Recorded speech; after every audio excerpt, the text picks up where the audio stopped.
నమస్తే, నా పేరు మాధురి. వైజాగ్ లోకల్ న్యూస్ వార్తలకి స్వాగతం. వార్తలు ముందుగా ముఖ్యాంశాలు.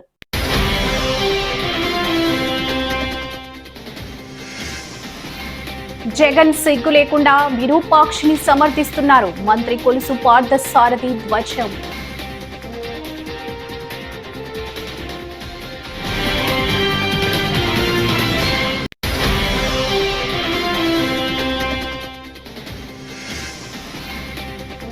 స్నేహితురాలితో కలిసి శ్రీవాణ్ణి దర్శించుకున్న హార్దిక్ పాండ్యా.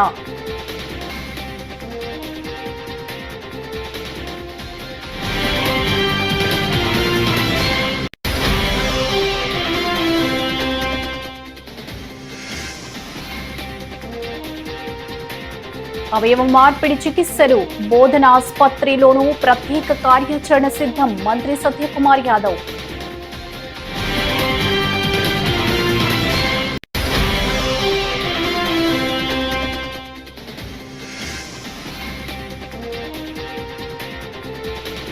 స్నేహితుల దినోత్సవం రోజున విశాఖలోని పాత గంగవరం బీచ్ లో విషాదం, 2 గల్లంతు. ఇక డీటెయిల్స్ చూస్తే, వైసీపీ అధినేత వైఎస్ జగన్మోహన్ రెడ్డిపై ఆంధ్రప్రదేశ్ సమాచార పౌర సంబంధాల శాఖ మంత్రి కొలుసు పార్థసారథి తీవ్ర ఆగ్రహం వ్యక్తం చేశారు. సోమవారం అమరావతి వేదికగా మీడియాతో కొలుసు పార్థసారథి మాట్లాడారు. వాళ్ళు పెంచి పోషిస్తున్న అరాచక శక్తుల్ని, వాళ్ళు ఈ రాష్ట్రంలో కలిగిస్తున్న అలజడిని చూసి శాంతిని కాంక్షించే ప్రజలు, రాష్ట్ర అభివృద్ధిని కాంక్షించే ప్రజలందరూ కూడా ఏమైపోతుంది రాష్ట్రానికి, ఈ పార్టీని తరిమి కొట్టాలి అని చెప్పేసి ఆలోచించే పరిస్థితికి వచ్చారని చెప్పేసి మనం చేస్తాను. ఒక పక్క చంద్రబాబు నాయుడు గారి నాయకత్వంలోని కూటమి ప్రభుత్వం మన పిల్లల కోసం, మన పిల్లల బంగారు భవిష్యత్తు కోసం మార్గం సుగమం చేయాలి, దానికి కావాల్సిన ఎకో సిస్టమ్ ఏర్పాటు చేయాలని చెప్పేసి అహర్నిశలు కృషి చేస్తాం. ఇంకో పక్క ప్రతిపక్షంగా చెప్పబడే గొడ్డలి పార్టీ వైఎస్ఆర్సీపీ 5 సంవత్సరాల్లో చేసింది చెప్పుకోవటానికి ఏమీ లేక యువతని రౌడీజం వైపు ప్రోత్సహిస్తూ, యువతని రఫ్రఫా విధానానికి లోను చేస్తూ, గంజాయి బ్యాచ్ల్ని ఎంకరేజ్ చేస్తూ, ప్రోత్సహిస్తూ ఈ రాష్ట్రంలో ఒక అలజడి పరిస్థితిని సృష్టించడానికి, దాని ద్వారా లబ్ధి పొందడానికి ప్రయత్నం చేయటం సిగ్గు చేయటం చెప్పేసి ఈ సందర్భంగా తెలియజేస్తా ఉన్నాను. ఏ విధంగా అయిపోయిందంటే, ఈరోజు వైఎస్ఆర్ కాంగ్రెస్ పార్టీలో ప్రజలకు సేవ చేయటం కాదు, జనరల్గా ఏంటంటే మనం చాలా సంవత్సరాల నుంచి చూస్తూ ఉన్నాం, ఏ రాజకీయ పార్టీలైనా సరే సమాజంలో ఎవరు ప్రజల కోసం కష్టపడతారో, ప్రజలకి మంచి చేయటానికి తాపత్రయపడతారో అటువంటి వాళ్ళని ప్రోత్సహించి వాళ్ళని రాజకీయ నాయకులుగా తీర్చిదిద్దే వాతావరణం ఇన్ని దశాబ్దాలు కూడా మనం ఈ దేశంలో, ఈ రాష్ట్రంలో, మన ఆంధ్రప్రదేశ్ రాష్ట్రంలో చూసాం. కానీ ఈరోజు గొడ్డలి పార్టీలో కొనసాగాలంటే ప్రజలకి సేవ చేయటం కాదు, అరాజకం చేయటమే అర్హతగా ఈరోజు ఆ పార్టీలో నాయకులందరూ కూడా భావించే పరిస్థితి వచ్చిందని చెప్పేసి మనం చేస్తాను. ఈరోజు జగన్మోహన్ రెడ్డి గారి దృష్టి ఆకర్షించాలంటే అరాచకాలు సృష్టించి, చట్ట వ్యతిరేక కార్యక్రమాలు చేసి, విధ్వంసాలని, కులాల మధ్య తగాదాలని ప్రోత్సహించి సమాజంలో ఒక చీలిక తీసుకొచ్చే వాళ్ళే గుర్తింపు పొందే పరిస్థితి ఈరోజు ఆ పార్టీలో ఉందని చెప్పేసి నేను మనవి చేస్తాను. నేరాలు చేస్తారు, ఘోరాలు చేస్తారు. ప్రతి మనిషి కూడా ఇది ఘోరం, నేరం అని భావించినా కూడా ఎక్స్ వేదికగా రాజకీయ కక్ష సాధింపు అని చెప్పేసి ఒక బురద జల్లేసి అధికార పార్టీ మీద రాజకీయ లబ్ధి పొందడానికి ప్రయత్నం చేస్తారు.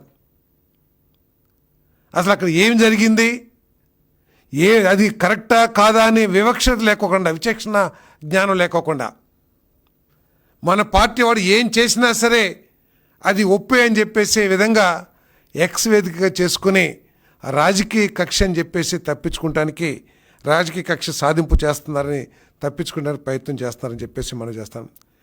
తప్పు చేసి దొరికిపోయాక బాధితుడిగా ఒక గుర్తింపు తీసుకొచ్చి ప్రజల్ని బాధితుడు గుర్తింపు తీసుకొచ్చి ప్రజల్ని మళ్ళీ మోసం చేయటానికి ప్రయత్నం చేయటం ఇది చాలా ఘోరమైన పరిస్థితి రాష్ట్రంలో ఈ వైఎస్ఆర్సీపీ మూలంగా మరి జరుగుతుందని చెప్పేసి మనం చేస్తాం.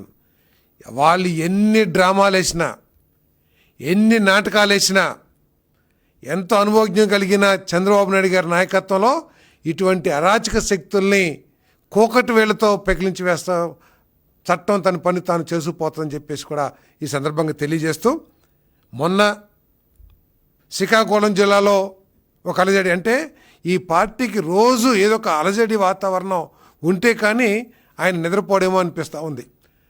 మొన్నకి పేదవాడి ప్రాణం పట్ల ఉన్న విలువ ఏంటో కూడా ఈ రాష్ట్రంలోని పేదవాళ్ళందరూ కూడా ఆలోచించాలని చెప్పేసి కూడా నేను మనవి చేస్తాను. మళ్ళీ నిన్న సాక్షాత్తు వైఎస్ఆర్ కాంగ్రెస్ పార్టీ ఎమ్మెల్యే ఇద్దరు వ్యక్తులు, ఒకళ్ళు తెలుగుదేశం పార్టీ, తర్వాత ఇంకొకళ్ళు వైఎస్ఆర్సీపీ పార్టీ. వైఎస్ఆర్సీపీ శాసనసభ్యుడు అక్కడ చేస్తున్న అక్రమ క్వారీయింగ్కి సంబంధించి telephone team India cricketer Hardik Pandya తన స్నేహితురాలు మహిళా శర్మతో కలిసి తిరుమల శ్రీవారిని దర్శించుకున్నారు. ఆదివారం వేకువజామున శ్రీవారి సుప్రభాత సేవలో పాల్గొన్నారు. దర్శన అనంతరం హార్దిక్ కు పండితులు ఆశీర్వచనం చేసి స్వామివారి తీర్థ ప్రసాదాలు అందజేశారు.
అవయవ మార్పిడి చికిత్సలు బోధన ఆసుపత్రిలోనూ ఎక్కువగా జరిగేందుకు వీలుగా ప్రత్యేక కార్యాచరణ సిద్ధం చేస్తున్నామని మంత్రి సత్యకుమార్ యాదవ్ వెల్లడించారు.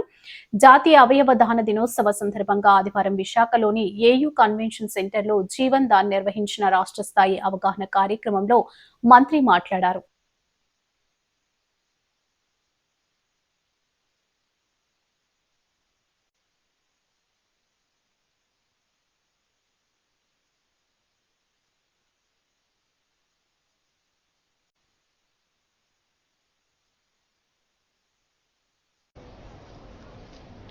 డాక్టర్ సోమేశ్వరరావు గారు and Jeevan Dan transplant coordinator వారందరి తరఫున మీకు ప్రత్యేకంగా ధన్యవాదాలు తెలియజేస్తున్నాను. కోసం చూస్తున్నారు. Close to 100 are waiting for heart. ఇంకా ప్యాంక్రియాస్ గురించి వెయిట్ చేసే వాళ్ళు పదుల సంఖ్యలో ఉన్నారు. 10 సంవత్సరాల లోపు పిల్లలు ఉన్నారు, 80 సంవత్సరాల దాకా ముసలి వాళ్ళు కూడా ఉన్నారు. అనేక మంది అవయవాల కోసం చూస్తున్నారు. దగ్గర 40 మంది 10 సంవత్సరాల లోపల పిల్లలు ఇవాళ ఈ ట్రాన్స్ప్లాంటేషన్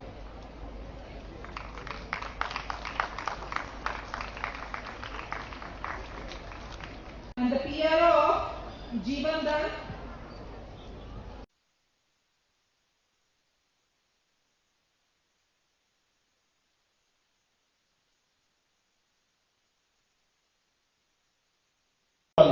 దాదాపు 1200 మంది 30 నుంచి 40 సంవత్సరాల లోపు ఉన్నారు. 2500 మంది దాకా 40 సంవత్సరాల నుంచి 50 సంవత్సరాల. ఈ దీంట్లో అవేర్నెస్ క్రియేట్ చేయడం కోసం కానీ లేదా ఒప్పించడం కానీ ఆ క్రమంలో వారి కుటుంబాలతో నిరంతరం సంప్రదింపులు జరపడం కానీ తద్వారా ప్రాణాలు పెట్టుకోవాల్సిన అవసరం, దానికి అన్నింటిలో పెద్దలు పెట్టుకోవాల్సిన అవసరం ఉంది. అటువంటి సింధు గారి ఇవాళ ఇటువంటి కార్యక్రమానికి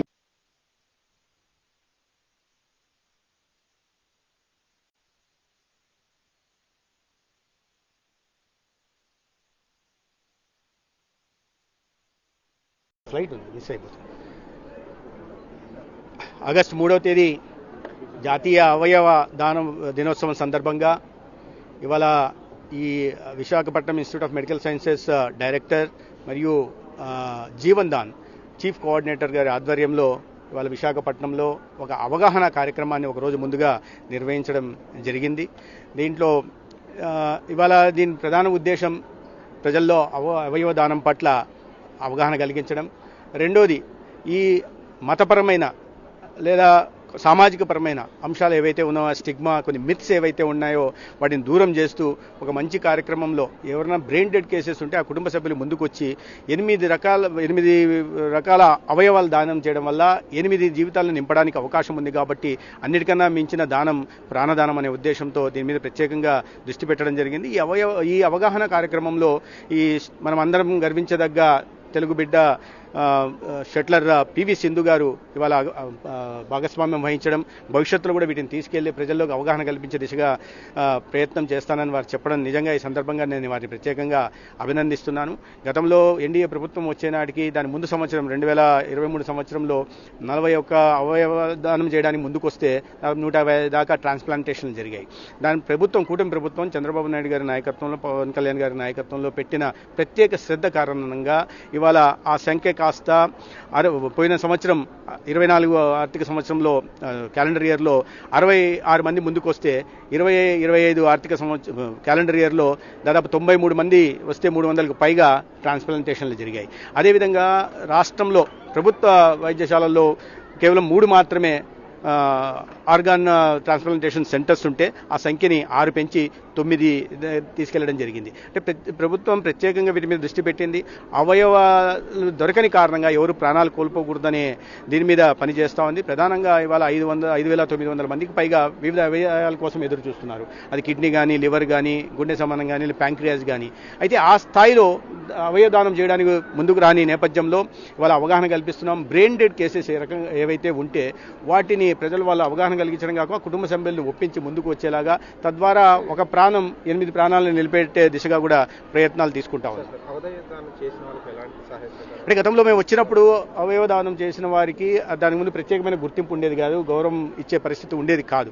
అయితే ఈ కూటమి ప్రభుత్వం వచ్చిన తర్వాత ఒక జీవో తీసుకొచ్చి ఈ పార్థివ దేహాన్ని గౌరవప్రదంగా తీసుకెళ్లడం, అవయవదానం చేసిన ఎవరైతే ఉన్నారో వారి తీసుకెళ్లడం, అదేవిధంగా ఆ జిల్లా స్థాయి అధికారి అంటే కలెక్టర్ కానీ తర్వాత స్థాయిలో ఉంటున్న వారు కానీ అంత్యక్రియల్లో పాల్గొనేలాగా ఇవ్వడం, తద్వారా ఆ కుటుంబానికి గౌరవం ఇవ్వడం. చిన్న విషయమైనా కూడా అంత్యక్రియల ఖర్చుల కోసం 10,000 రూపాయలు ఇవ్వడము ప్రభుత్వం జీవో తీసుకోవడం జరిగింది. అది ఇవాళ మళ్ళీ కొత్తగా ప్రభుత్వం ముందు ప్రతిపాదన పెట్టాం.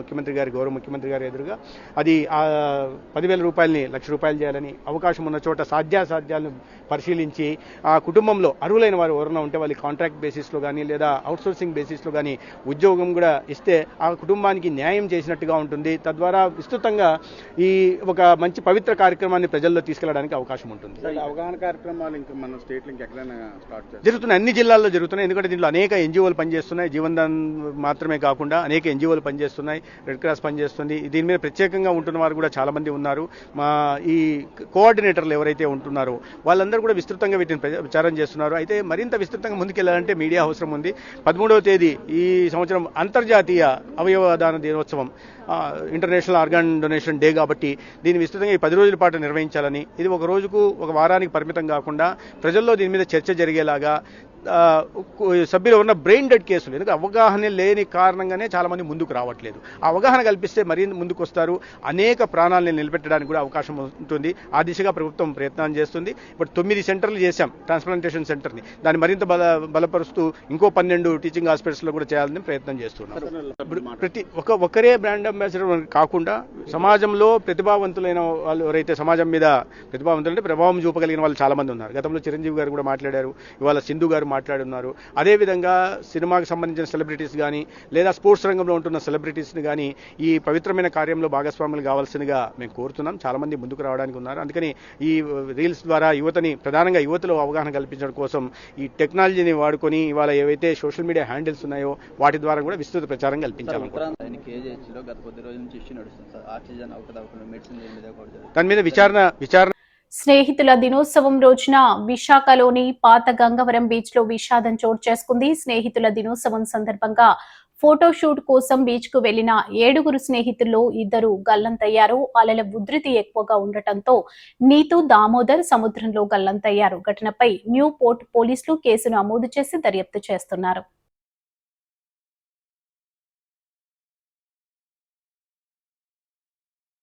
దేశవ్యాప్తంగా జరుగుతున్న రిజర్వేషన్ హటావో ఆందోళన ఉద్యమానికి మద్దతుగా జన జాగరణ సమితి ఆధ్వర్యంలో జీవీఎంసీ గాంధీ విగ్రహం వద్ద రిజర్వేషన్లను రద్దు చేయాలని డిమాండ్ చేస్తూ నీట్ పరీక్ష రాయబోయే విద్యార్థులు నోటికి నల్ల రిబ్బన్లు కట్టుకుని మౌన ప్రదర్శన చేపట్టారు. ఈ సందర్భంగా జన జాగరణ సమితి రాష్ట్ర కన్వీనర్ వాసు మాట్లాడారు.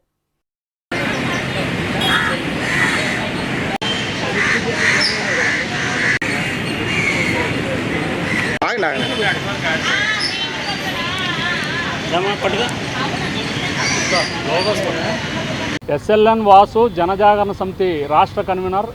ఎక్కువ మార్కులు సాధించిన విద్యార్థులకు ఉద్యోగ అవకాశాలు కల్పించకపోతే వికసిత భారత్ లక్ష్యం ఏ విధంగా నెరవేరుతుందని జనజాగరణ సమితి కేంద్ర ప్రభుత్వాన్ని ప్రశ్నిస్తుంది. స్వాతంత్ర్యం వచ్చి 79 సంవత్సరాలు పూర్తవుతున్నా కూడా ఇంకా పేద ప్రజలు రిజర్వేషన్లపైన ఆధారపడేలా చేసినందుకు అన్ని రాజకీయ పార్టీలు సిగ్గుతో తలదించుకోవాలి. ప్రతిభ గల విద్యార్థులకు మన దేశంలో నిత్యం అన్యాయం జరుగుతుండడం వల్ల వారు విదేశాలకు వలస వెళ్ళి అక్కడ అత్యున్నత స్థాయిలో స్థిరపడుతున్నారు. కేంద్ర ప్రభుత్వం తక్షణమే స్పందించి ఆదాయం అయితే ఆర్థిక పరిస్థితి ఆధారంగా రిజర్వేషన్లు కల్పించాలి. ఒక కుటుంబానికి ఒకసారి మాత్రమే రిజర్వేషన్లు కల్పించాలి. ప్రతి పరీక్షకు కూడా మినిమం మార్కులను నిర్ణయించాలి. ఇది ఎందుకు చెప్తున్నానంటే ఈ మధ్య పీజీ నీట్ పరీక్షలో 800 మార్కులకు గాను 1 మార్కు వచ్చిన ఎస్టీ విద్యార్థికి ఆర్థోపెడిక్ డిపార్ట్మెంట్లో సీట్ ఇచ్చారు. అతను 1 మార్కు వచ్చిన వ్యక్తి ఏ విధంగా డాక్టర్గా సేవలు అందిస్తారు? ప్రాణాలు తీస్తాడా, ప్రాణాలు పోస్తాడా? మీరే ఆలోచించాలి. కాబట్టి ప్రతి పరీక్షకు కూడా మినిమం మార్కులు అనేటివి పెట్టాలి. అదేవిధంగా రాబోయే ఎన్నికల్లో ఏ రాజకీయ పార్టీ కూడా రిజర్వేషన్లకు సంబంధించి హామీలు అస్సలు ఇవ్వకూడదు. ఈ రిజర్వేషన్లు ప్రతి 10 సంవత్సరాలకు ఒకసారి సంస్కరణలు జరపాలని జనజాగరణ సమితి కేంద్ర ప్రభుత్వాన్ని డిమాండ్ చేస్తుంది. అందుకే నేను అంటున్నాను, స్వాతంత్రం వచ్చి 80 సంవత్సరాలైనా కూడా ఇంకా రిజర్వేషన్ల పైన ఆధారపడేలా చేశారు ఈ రాజకీయ పార్టీలు. వాళ్ళందరూ సిగ్గుతో తల దించుకోవాలి. ఈరోజు ఈ దేశంలో కొన్ని వందల సీట్లు ఎస్సీ ఎస్టీ సీట్లు, ఎమ్మెల్యే ఎంపీ సీట్లు ఉన్నాయి. ఆ పోటీ చేసిన అభ్యర్థులు బాగుపడుతున్నారు, కానీ అక్కడ ప్రజలు బాగుపడుతున్నారా? ఈరోజు మీరే ఆలోచించండి. ఒకే కుటుంబంలో భార్య ఐఏఎస్ అయింది, భర్త ఐపీఎస్ అయింది, వాళ్ళు ఎస్సీ సామాజిక వర్గానికి చెందిండి వాళ్ళ పిల్లలకు కూడా ఎస్సీ రిజర్వేషన్ ఇవ్వాలా? ఒకసారి సమాజం ఆలోచించాల్సినటువంటి సమయం ఆసన్నమైంది. రిజర్వేషన్లు అనేవి తాత్కాలిక మందు మాత్రమే. ఈ రాజకీయ పార్టీలు శాశ్వతవాదిగా మార్చాయి. ఈ రిజర్వేషన్లకు ఆపరేషన్ జరగాల్సినటువంటి సమయం ఆసన్నమైంది. కాబట్టి దేశవ్యాప్తంగా జన్జీ ఉద్యమం జరుగుతుంది. ఈరోజు జనజాగరణ సమితి రిజర్వేషన్ హటావో ఆందోళనలకు మద్దతుగా ఈరోజు నిరసన ప్రదర్శన చేపట్టాం. మీకు దీనికి సంబంధించిన వివరాలు ఆల్రెడీ మీకు తెలియజేయడం జరిగింది వాట్సాప్ ద్వారా. ఆరిలోవా హెల్త్ సిటీలోని మెడ్స్ ఆసుపత్రిలో ఆదివారం మోకాలు కీళ్ల మార్పిడికి అధునాతన రోబోటిక్ శస్త్రచికిత్స విభాగాన్ని ప్రారంభించారు. ఈ కార్యక్రమానికి ముఖ్య అతిథిగా హాజరైన రాష్ట్ర వైద్య ఆరోగ్య శాఖ మంత్రి సత్యకుమార్ యాదవ్ విలేకరులతో మాట్లాడారు. సామాన్యులకు తక్కువ ఖర్చుతో వైద్య సేవలు అందించాలి అని ఆసుపత్రి యాజమాన్యానికి విజ్ఞప్తి చేశారు.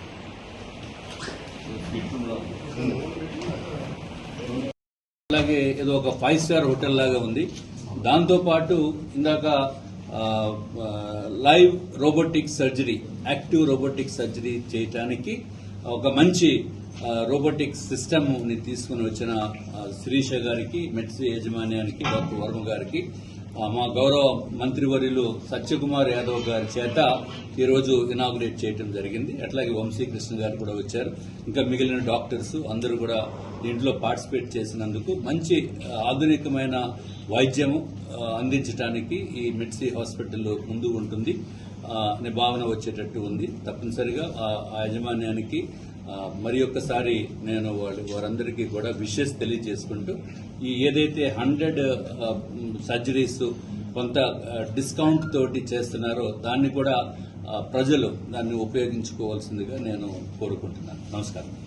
హాస్పిటల్ యాజమాన్యానికి ప్రధానంగా డాక్టర్ శిరీష గారికి శుభాకాంక్షలు తెలియజేస్తున్నాను. ఇవాళ ఈ ఆర్థోపెడిక్ సర్జరీ చేయడానికి, ప్రధానంగా నీ రీప్లేస్మెంట్ సర్జరీ చేయడానికి మారుతున్న కాలంలో టెక్నాలజీని అనుసంధానం చేసుకుంటూ ఈ సర్జరీ ప్రక్రియని మరింత సరళతరం చేయడానికి, హీలింగ్ సమయాన్ని తగ్గించడానికి వాళ్ళ robotic surgeries, active robotic surgeries చేస్తున్న సందర్భంగా ఆ యూనిట్ని ప్రారంభించడం సంతోషంగా ఉంది. తద్వారా అత్యంత ప్రిసిషన్తో హీలింగ్ టైం తగ్గడమే కాకుండా ఆ లాంజివిటీ కూడా 20 సంవత్సరాలు ఉన్నది 20 సంవత్సరాలు 30 సంవత్సరాల దాకా ఉండడం, తద్వారా ఎవరైతే పేషెంట్ నీ సర్జరీ చేయించుకున్నారో భవిష్యత్తులో కూడా వెంటనే ఇబ్బందులకు గురి కాకుండా ఉండే విధంగా ఇవాళ టెక్నాలజీని అనుసంధానం చేసుకుని వినూత్న ప్రయోగం చేస్తున్న యాజమాన్యానికి నేను అభినందన తెలియజేస్తున్నా.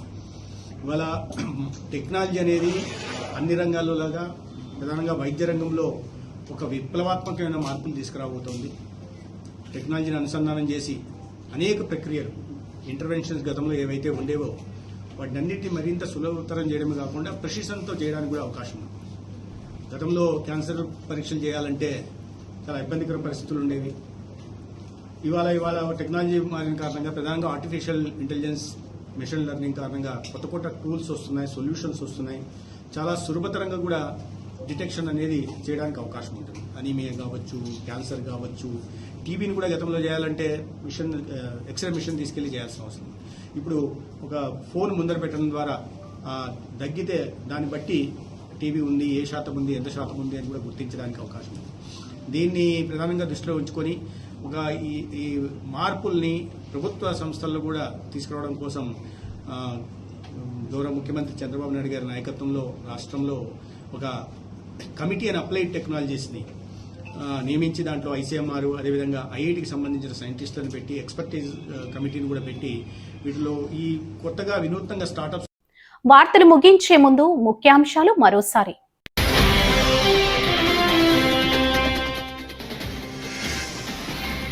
జగన్ సిగ్గు లేకుండా విరూపాక్షిని సమర్థిస్తున్నారు. మంత్రి కొలుసు పార్థసారథి ధ్వజం.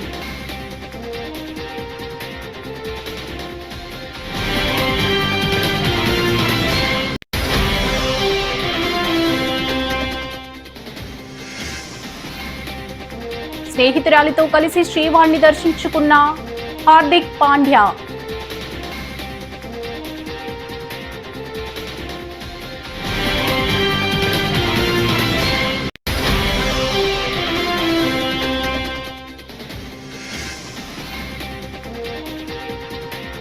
అవయవ మార్పిడి చికిత్సలు బోధన ఆసుపత్రిలోనూ ప్రత్యేక కార్యాచరణ సిద్ధం. మంత్రి సత్యకుమార్ యాదవ్.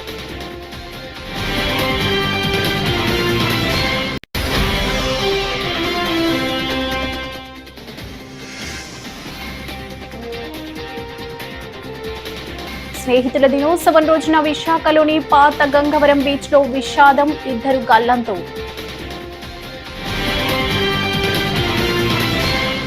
ఈ వార్తలు ఇంతటితో సమాప్తం. తిరిగి మరో తాజా బులెటిన్ లో కలుసుకుందాం. అంతవరకు సెలవు. నమస్కారం.